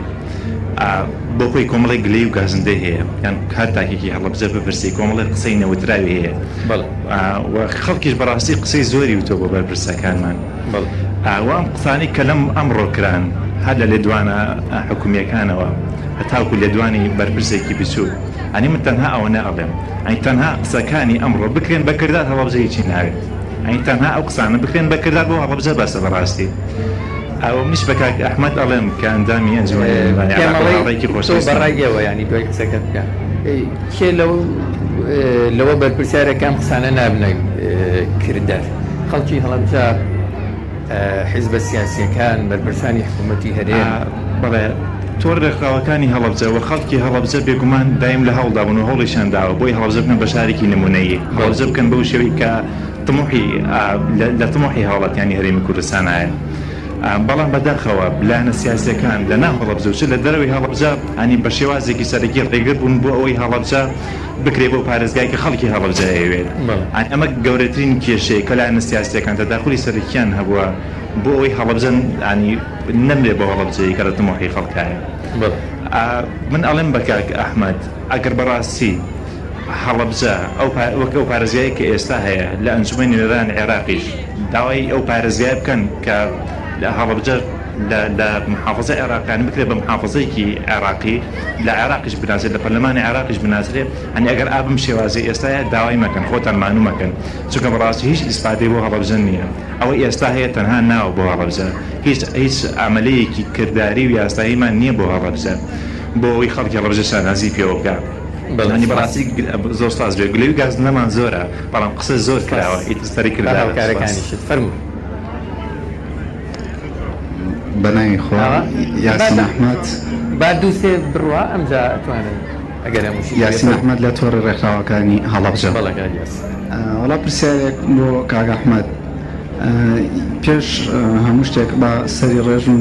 نەزاوش بۆ شەیدانی کیمیابارانی هەڵەبجە ومێدەخوازین هەر لە ئێسەوە کاک ئەحمەد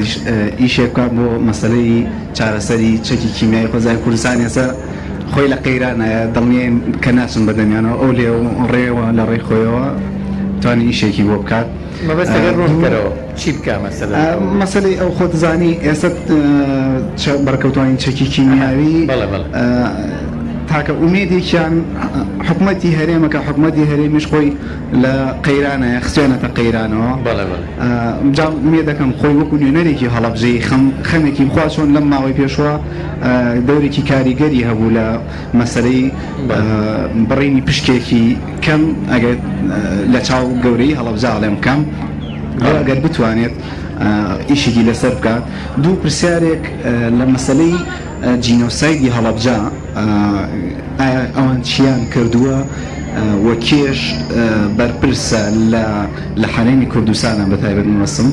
کێ بەرپرسە لەوەی کە ناهێڵێت حکوومەتی عێراقی لە مەسەلەی جینۆسایدی هەڵەبجا کار بکات بۆ حکوومەتی عێراقی داوای کۆمەڵی خەڵکی کردووە کە بدرێت بەدەستەوە بەڵام حکوومەتی هەرێم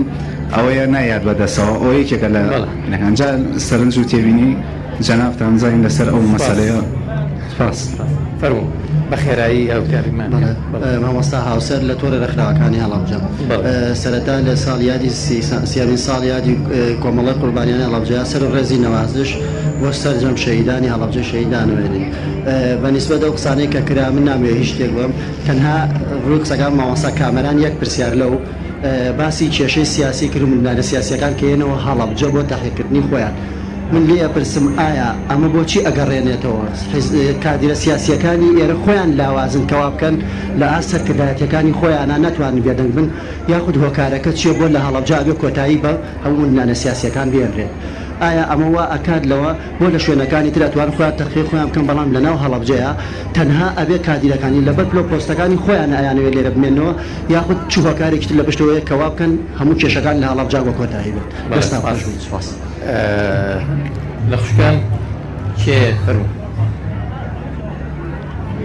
فەرموو بەنای خۆی بەخشندە و میهرەبان دەستخۆشی لێوەکەم کاگا هەسمەڵ سابەس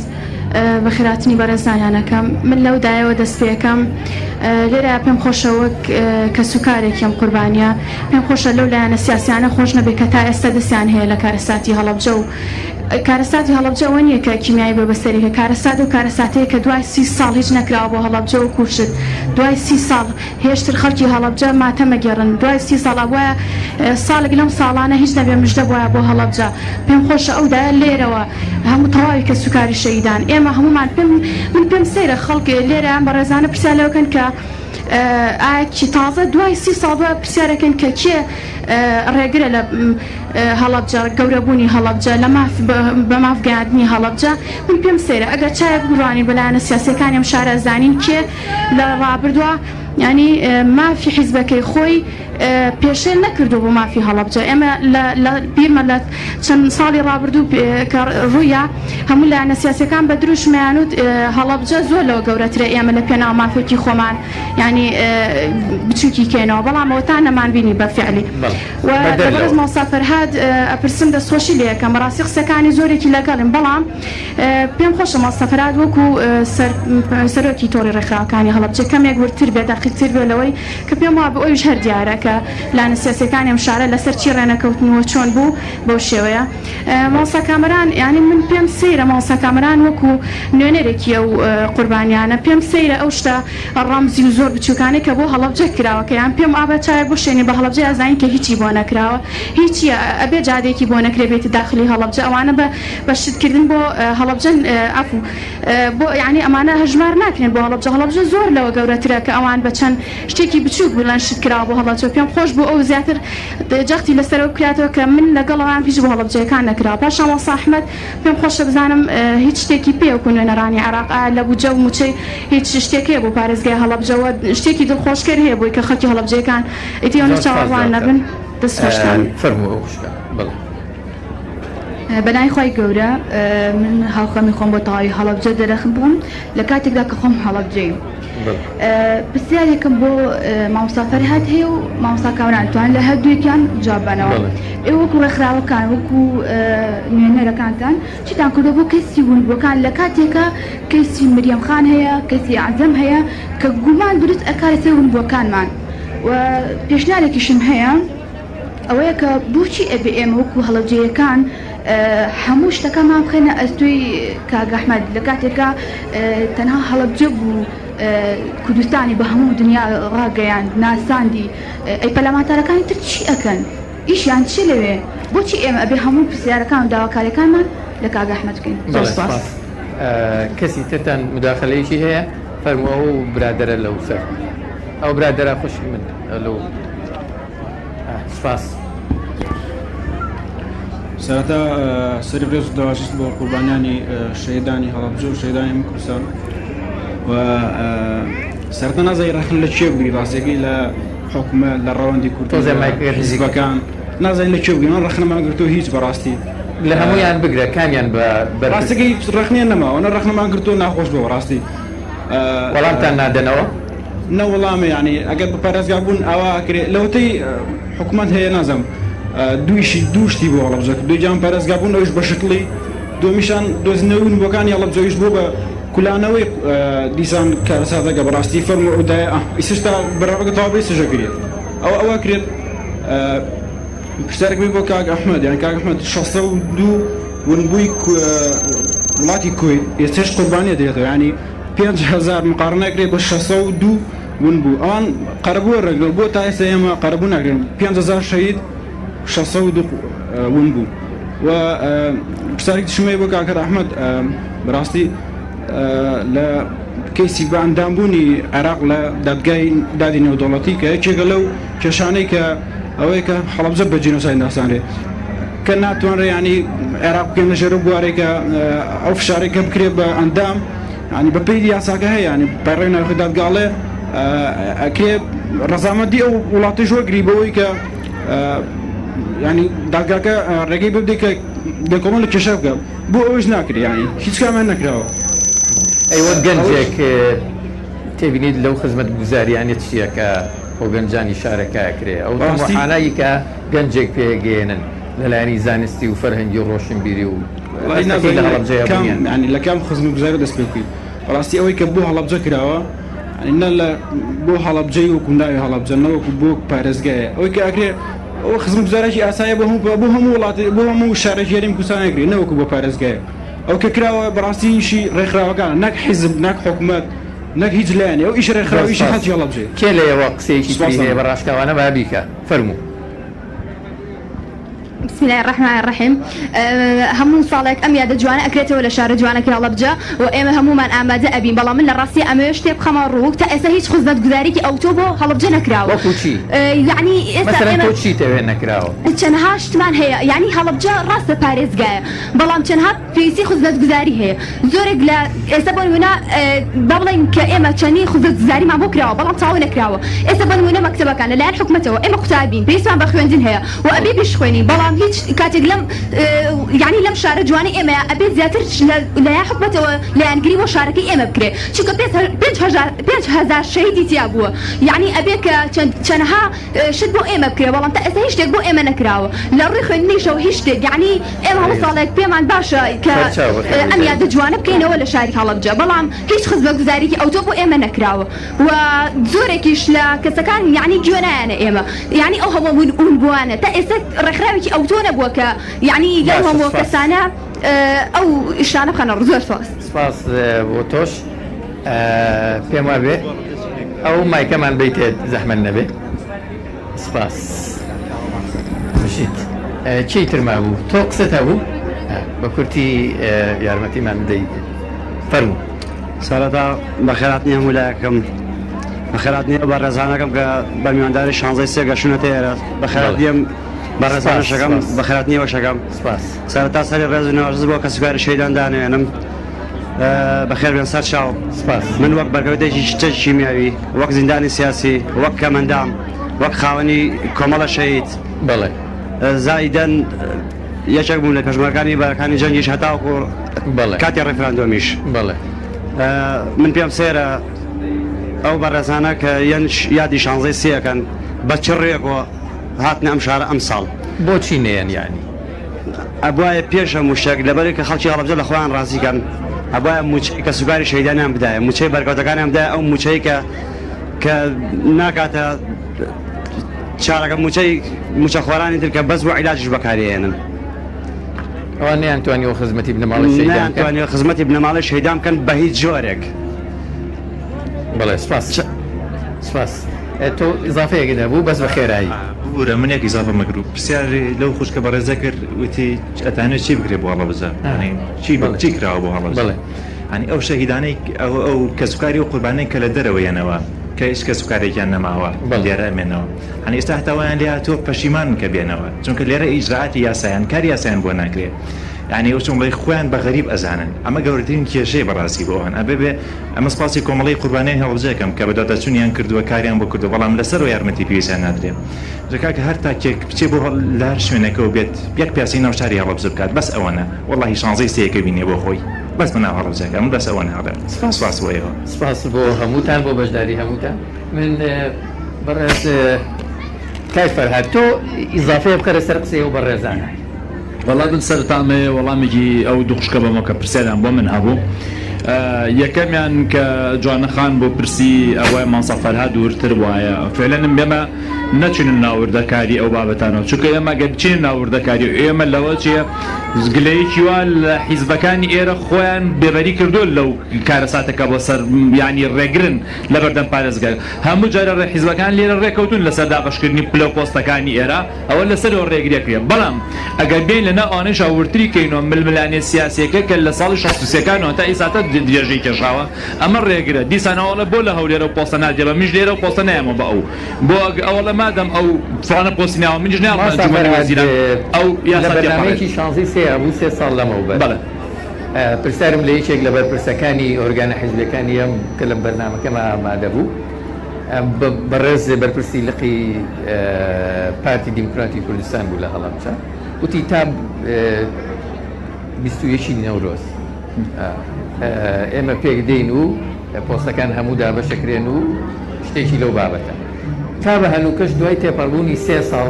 ئەو کێشانەی کە ئەو کات پرسیارم لەسەر کردووە خۆیان ماونەتەوە ئێوە لە نزیکەوە بە دوواداچووتان کردووە بۆچی ڕێک ناکەون ینی ناکۆکی جەوهری لە بابەتی ڕێککەوتنی حیزبە سیاسیەکان لەسەر پۆستەکان چییە؟ ماوسعبازی ئەمە گەر وەکو پێم وتی بۆ ڕێککەوتن چەندجار لێرە ڕێککەوتن حیزبەکان ئەوجە ماوساکەمەران باشتر لەوە بزانێت چەندجار ڕێککەوتن 4/4 بەشیکەن 4/6 ڕێسیکەن یعنی بەپێی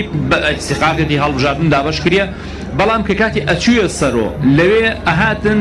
لە سەنگی بڕیاردانی خۆیان و پشتی خۆیان لە حکوومەتە خۆجیەکان لەگەڵ هەڵبجار ڕێگە کردەوە بۆ نمونەیەکی نیشتیمانی ئەیمادەم من لە هەولێر بۆ نمونام لە دووە فڵانە پۆستن پێنەدا من لێرە قایمقەم نادەم بە هەڵبجار پارتی ژێمادەم قایمقەم بە من نادێ منش ناڵم ئەوە بکری ئەمانە حقیقەتێکە یعنی ئێمە گەم چیناوتە بن بەڵام ئێمە ئەو گلێمان هەیە لە حیزبەکانی هەڵبجە کە لێکم دانیشنا ئێمە داوامان لێکن وەکو ڕێکخراوەکان با چاودێری دانیشتەکانی ئێوە بکەین وەکو شایەتێکی مێژوو لەگەڵتان نەبینەوە بەڵێ ئاماد ئاگاداری وردەکارێکە بن بەڵام خۆمان ناو دانیشتەکان نەبووینە باشترە بوو بۆیە ئێمە ئەگەر بێتن بسەر ئەو قائینەوە ئەوەندەی کە دەسەڵاتی کوردی خەڵکی هەڵەبجەی نیگەران کردو بێتاقەت کردووە لەوە چە سەدام حسێنیش بە کیمابارانەکەی شتێک لەوە زیاتری کردبێت کاکە ئەو بە کیمابارانکردنی هەڵە خەڵکی هەڵەبجەی شەهید کرد و ئەو سەرۆتە مرێوی کە مایەوە دابش بوو بەسەر کوردستان و جیهانایی هەڵەبجە بەڵام بەداخەوە ئێساتە ئێمە کە لە هەڵەبجە دانیشین هەڵەبجە چۆڵە بێت هەڵەبجە وێران بوو هەڵەبجە هیچ شتێکی بۆ نەکرا ڕۆژ بۆ ڕۆژ هەڵەبجە بەرەو دۆ ئەگەڕێتەوە ئەمەی ژوەمان پێڵێ بۆی ئەو بەیاننامەی کە ئەمڕۆ کۆمەڵی قوربانیان دەری کردو کاکەەوە هاوار و ناخی تاک بەداکی خەڵکی هەڵەبجەیە ئەو وتارێکە کۆمەڵی قوربانیان کە ئێمڕۆ لە 30 ساڵێکی کارەساتی کیمابارانی هەڵەبجە پێشکەشی کردووە هەڵوێستی تاک بە تاکی خەڵکی هەڵەبجەیە بۆیە بە چەپڵ ڕێزان کە دوو جارە ناو یادی 30 ساڵی کی کارەساتی کیمابارانی هەڵەبجە دوو جار لە ناو هۆڵەکە چەپڵ لێ دیە بۆ وتارەکەی بەڕێز ماوسا هۆشمان مراد نیشانەی ئەوەیە کە تاک بە تاکی هەڵەبجە ئەو قسەیەکە ئەوەیکە لەبەر ئەوە ئێمە ئەتوانین بڵێین دەسەڵاتی کوردی ئەمەندەی خەڵک نیگەران و بێئومێد کردووە تەوا خەڵک نیگەرانە ینی لە ژیان هەر لە کوردستان نەک لە هەڵەبجە بۆی ئەمە پێمان ئەڵێت ئەم حکومڕانی لە ماوەی 27 ساڵە لە کوردستانە کراوە شتێکی زۆر لۆکاڵی زۆر نائیداری و نەعیلمی بووە هەموو کەسێک ئەیتوانی بەو شازە باشتر لەوجێ حکومڕانی بکە کە تۆ وەکو مامۆستا ئەحمەد دەڵێ بەسیترین شت لە کوردستانە بە پلان نەکراوە هەمووی بە میزاجی تاکە شەخسی و بە میزاجی گروپێک و بە میزاجی لەو چەند کەسێک کرابێت ئەمە گرفتاریەکانی ئەمە ئەنجامەکەی کە ئێستا ئەبینین کوردستان کەوتەتە ناو قەیرانێکی گەورە و لە زمانیانە هەڵەبجە گەورەترین قەیرانی تیا ئێزاتە کە تیا دانیشتووی ئەو دایکە بەڕێزە ئەگەر ئیزافەیەکی هەبێ بۆی ئەم دوو بەڕێزە تۆکو دانیشتووی هەڵەبجە کۆمەڵێک معاناس لەلایەنم گەنجانەوە باس کرا وەکو تێبینی خۆت قسەت لەسەریان چییە و هیچ داواکاریەکی زیادت هەیە لەم بەڕێزانە و لە پرسانی حکوومەتی بکەی لەم یادەیە من سپاسیە و گەنجە بە ڕێزانەیە کە تایبەتی ئەو دوو کچە جوانم کە ئەو پرسیارەی ئاراستەی من کرد من سپاسیەکەم کە هەست بە ئازاری منەکە بەڕاستی نازانم لەکوێوە دەست پێ بکەم لەکوێوە کۆتایی پێبێنم ئازاری ئێمە یەکجار زۆرە منەوە یەکەم دایک بووم کاتێ سەددام کە گیرا بە پێی پەتی چوومە سەر جادە لە خۆشیە تم دژمنەکانم لە دەستدا بەڵام ماعەلەسەف کورد کارێکی کردووە کە بڵێم سەد خۆزگە بە کفندس ماعەلەسەف داوایەکیشم لە مامۆستا کامەران هەیە مواجەیەکی کاقوباتمان بە وەرگێ لە نزیکەوە گوێی لە ئازارەکانی خانەوادەی مناڵەون بۆکان بێت سپاسیەکەم داوایەکشم لە پرسیارێکم لە کاک ئەحمەدەیە کاک ئەحمەد هەتا ئێستا بۆ فشارتان نەستۆتە سەر حکومەتی عێراقی هەتا کتابێک بکەن و زەخت بکەن لە وڵاتی ئێران بۆ دۆزینەوەی مناڵەون بۆکانی هەڵەبجە جێ خۆیەتی زۆر باشە بەڕێز مامۆستا کامەران وەڵاممانەداتەوە مامۆستا کامەران لەکوێوە دەست پێ بکەم پێشنیار بۆ بەڕێزت کرد بە مەرحەلە مەرحەلە بێ یاکەم کاک ڕێکۆت گلی لایەنە سیاسیەکان و پۆستە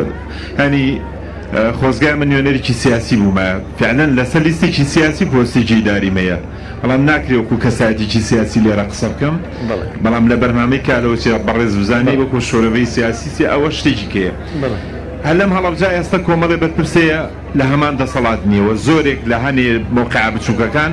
بەدەست یەک دەسەڵاتەوە نیەوە من نایم شەفاعەتی بۆ بکەم ئەوە ئەو ئازادیە لێراوای لێ کردووە خەڵک لێرە بە ئارزووی خۆی هەموو شتێکەڵێ لە شوێنێکی کە لێرە ناتوانێت زەمی شوێنێکی کە بکات لەبەر احتیاطیەوە کات سبێنێ ڕۆژ بۆیە تووشی گرب نەبێ بەڵام لێرە فوی پیاکە بەداخەوە هەتاو کەلتوری نەگۆڕین ئەوە ئێمە بووین شۆڕشمان کرد بۆیە ڕژێمێک لە ناو بچێ بەڵام ئەوە بەرهەمی خۆمانە خۆمان گلەیمان بەدڵنیایە و بە هەمان نەقڵێتەوە بڕۆین ئەگەر سەد دەسەڵاتی کەش بگۆڕین هەمان منهەجی نێمە بۆی پێویستە جارێک خۆمان بگۆڕین ئەوەی لە هەڵەبجایە لە مەعمەعی سیاسی نێوان لایەنەکانە دوور نییە لە هەموو شوێنەکانی کە لەوە چێ لە هەڵەبجە خەستر ببێ بۆ مێژە سیاسی هەڵەبجەیەتی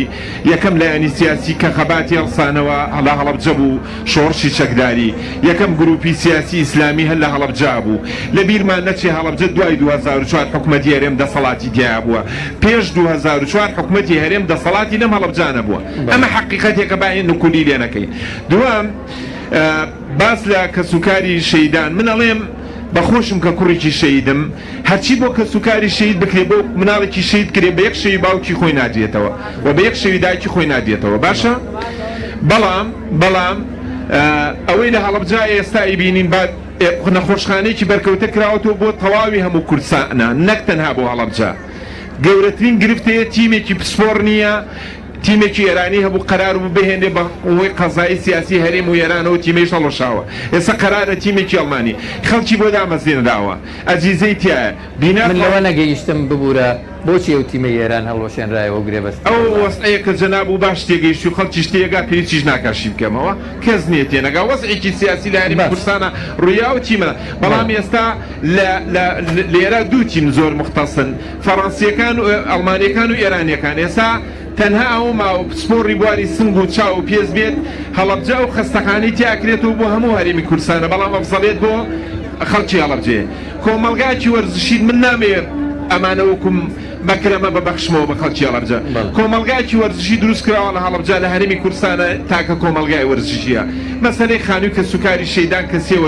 سێ چوار وەجبە بوو پێدانی زەوی پێدانی موچە ئەمە هیچی ناکاتە ئازاری یەک ساعتی مناڵێکی بێباوک ئازاری یەک ساعتی دایکێکی مناڵون بوو بەڵام بێویژدانیی گەورەیە تەنها ئەوە بوو بە قسەی سەرزاری هەمومان بەیانی تا ئێوارە هەمیشاڵێن من خۆم وام ئەڵم هیچ نەکراوە لە ڕوویەوەواڵێم بانی دانیشم لە شوێنێکەوە زۆر لێەوە خراپترم ئەمە بووە بە کەلتور بۆ هەمومان هیچ نەکراوە ئەسڵەن وا بووە ئەوە ئێمەین ئەو هەموو حیزبەمان دروست کرد و خۆ حیزبانەدا فەلەکۆ نەهاتوون هەمومان ئێمەین ئەندامی و حیزبانە با ئێمە واز بێنیم بزانیم حیزبی چییە تۆ لەوەی کراوە ڕازیت بۆ هەڵەبجە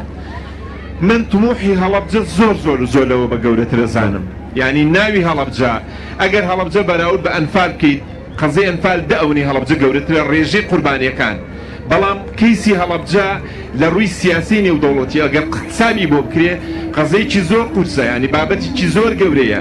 ئەوەی یعنی بەداخەوە حکوومەتی عێراقی ئەندام نیە بەڵام بۆ کاکەیە ڕێگر نابێت کەیسی حەریری و کەیسی میلۆسۆڤیچ لە سووریا و لە یوغۆسلاڤیا هیچ گرفت نەبوو بەڵام عێراق گرفتێکی اقتصادی و سیاسی ینی کۆنتاکتی هەیە لەگەڵ وڵاتانی خاوەن کۆمپانیاکان بوونەوە با بیرمان نەچێ ئەوە هەموو ئەو باگراوندانەیە تەسیریان لەسەر کوردی شوناخۆی هەڵەبجەش داناوە لە بیرمان نەچێ ئێمە گرێدراوی کۆمەڵێ موقعی جوغرافی سیاسین هەموو ئەمانە تەسیریان هەیە لەسەر سیاستکردن لە هەرێمی کوردستانە و دوجاری شۆڕە بێتەوە ئەمە شەفاعەت نییە بیکەین من تکاکەم هەڵەبجەیەکان با خۆمان لەناو خۆمانە جارە چارەسەری خۆمان کەین ناخی خۆمان باشتر بەرامبەر بێک بخوێنینەوە و بێ ویژدانیش نەبین زەپی هەموو شتێ بکەین ینی ئەو بەڕێزا باسی لەوە کرد مافناسێکە گەنجێکی هەڵەبجێ لێرە دانیشت بوو ئەوتی ئێسش بڕۆ بە شەقامەکانی هەڵەبجەیە 16 سێت بیرەکە کۆمەڵە شاریژە ئێستا شەڕەکەیان بۆ ئەفرۆشن بە حکوومەتی هەرێم هەرچی من حی شارەکانی کەیە هێنا لە هەڵەبجە سەرف کرا بوون بە ڕێگەری ڕێپێوانیان کرد داواکاریان کرد حەقیشیان بوو شارەکەیان وەکو پێویستەوان نکراوە بە وایان هەستە کرد هەرچی یەتە خوارەوە بۆ هەموو ئەم حەوزەیە لە هەڵەبجە سەرفەکرێ و بە بەڵگە و ڕقەمی ژەوایان دەرەبڕی و بەرپرسانی هەڵەبجەیشان تۆمەتبارە کرایان و هەر شتێک لە هەرێمی کوردستانەوە دەرەچێ دوازار لە هەڵەبجە سەرفەکری ئەمە تۆ لە ڕووی بیناوە لە ڕووی مەشارێ و لە ڕووی هەموو پرسیارێکی تایبەت مامۆستا کامەران بڕەپارەیەک تەتان کرا ساڵی 2013 ئەو کات جەنابەت بەرپرسی بەڕێوەبەرایەتی نەبووی بەس لەوانەیە ئێستا لێ ئاگادار بیان ئەو کات بۆ ینی ئەم بڕەپارەیە 20 میلیارد دینار بوو کە بڕیار بوو بەسەر کەسوکاری شەهیدانە ئەوەی کە موچەی لە 600,000 کەمتر بێ دامەژ بکرێت تۆ پێت وایە ئەم بڕەپارەیە خراپێتە خزمەت یان هەر بڕێبارەیەکی تر خزمەتی کەسوکارێکی شەهید کە موچەکەی زۆر کەمترە لەوەی کە بژێوێکی ئاسایی پێ بەڕێوە ببرێت ئەزانی چی لە قانونی یاسای شەهیدانە من باوکم شەهیدی سەنگەر بەڵام شەهیدێکی جینۆساید مافهوم امتیازەکەی لە شەهیدی سەنگەر زۆر زیاترە لە هەموو ڕوانگەکانەوە با پێت بڵێم ئەکرێ لە کۆمەڵی قۆناغ بەڵام لە ڕووی مافهوم ینی ئەکرێ منحەکەی زیاتر بێ ئەکرێ مافهوم امتیازی زیاتری پێ بدرێ ئەوە من ناتوانم شەرعی ئەوەت بۆ بکەم و زانیاری دقیقم لە بەرچاوە نییە بەڵام ڕێکخراوێکەیە من دوێنێ و پێرش لە بەرنامەیە کاوتم بەناوی ڕێکخراوی کۆمەڵی قوربانیانەوە ئەبوو 5 جار دەرگای دادگایان بگردایە و شکاتیان لەو کەسانە بکردایە کە ئەویان کردووە کردووە ئەوە بێ لە کۆمەڵە و لە ڕێکخراوانە بپرسی بۆچی نەچوون شکات بکەن ڕێکخراوی کۆمەڵی قوربانیان ڕێکخراوێکە معنیە بە کەسوکاری شەهیدان ڕێکخراوێکی شەریعە ئەیتوانی دادگا بگرێ و وەکو لایەنی معنی کە شکات دە و کەسە بکات کە مەچوو لە شتەکە ئەگەر وایە ئەگەر باوەڕی پێنی ئەگەر قەنەعەتی پێنیە من ناڵێم ئەو خزمەتی بۆ هەڵەبجە کراوە لە ئاست هەڵەبجایە لە ئاست قوربانی هەڵەبجایە و ئەوەیش بێویژدانیی گەورەیە ئەم قسەی سەرزاری هەمومان هیچ نەکراوە کە من خۆم تاچێکم لە هەڵەبجە هیچم بۆ نەکراوە وەکو هەڵەبجەیەک بەرکەوتم وەکو هەڵەبجەیەک چونکە ئاوارە بووم دەربەدەر کراوم بەڵام وەزعی سیاسی و ئیداری هەم هەرێمی کوردستان هەم ناوخۆی عێراقیش لە بەرچاوی هەمومان ڕوونا کاکەیەکی بەرکەوتەیە یەکێک موچەی خۆی هەیە کۆمەڵی امتیازیە ینی هەموو شتێ ئەوەی کە لە بەردەسیاتی من ئەزانم ئازاری یەک شەوی بە موچەی 10 ساڵی تاویزی ناکات ماوسا کامەران بەڕێز ماوسا ئەحمەد کۆمەڵێک پرسیار و تێبینیە ڕاستی وەڵام من بە ناتوانم بە دانیشتنەوە داوای لێبوردنە لێ بکەم من کاندام پەرلەمانێک کەم تەرخەم بووم لەوەی کەوە تا ئێستا لە پەرلەمانی بەغدا نەمتوانیوە پرسیارێکا ڕاستەی حکوومەتی اتحادی بکەم بۆ ئەوەی لیژنەیەک پێک بێنێ بۆ بە دواداچوونی مناڵەوەن بۆکان دووبارە داوای لێبوردنە لێەکەم ئەتوانی لە داهاتوە ئەو پرسیارە بکەی ماوسا ئەحمەد وڵی لەبەرەوەی فترەی پەرلەمانیمان تقریبەن کۆتایی پێهاتووە بەڵێ نەدەم کە نامەکە بنووسم بەس ئەزانم کە ئەگەر بە تیمێک بکرێ ئەیکەینە تەوسەیەک بۆ ئەوانەی دوای ئێمە دێن ئەگەرەوە بە تیمێک بکرێ قەنەعەتم وایە تەسیر و کاریگەری زیاترە بێ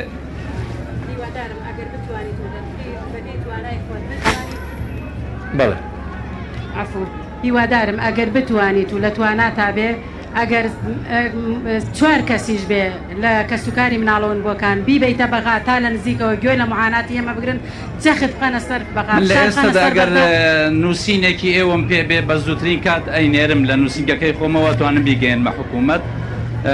زۆر بە ئاسایی و نامەی زۆرمان گەیاندوتە حکوومەت بەڵام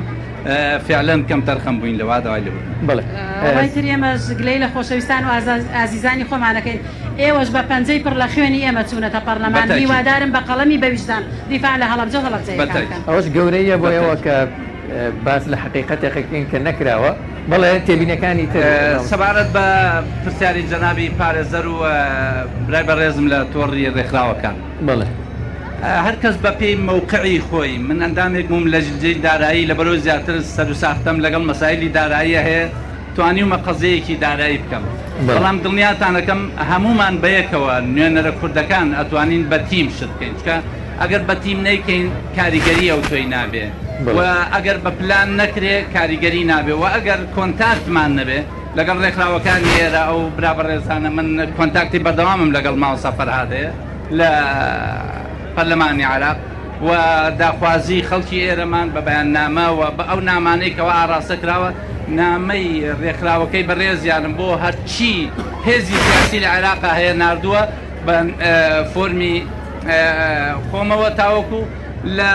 معاناتی خەڵکی هەڵەبجە تێبگەن و ئەتوانم بڵێم ئێستا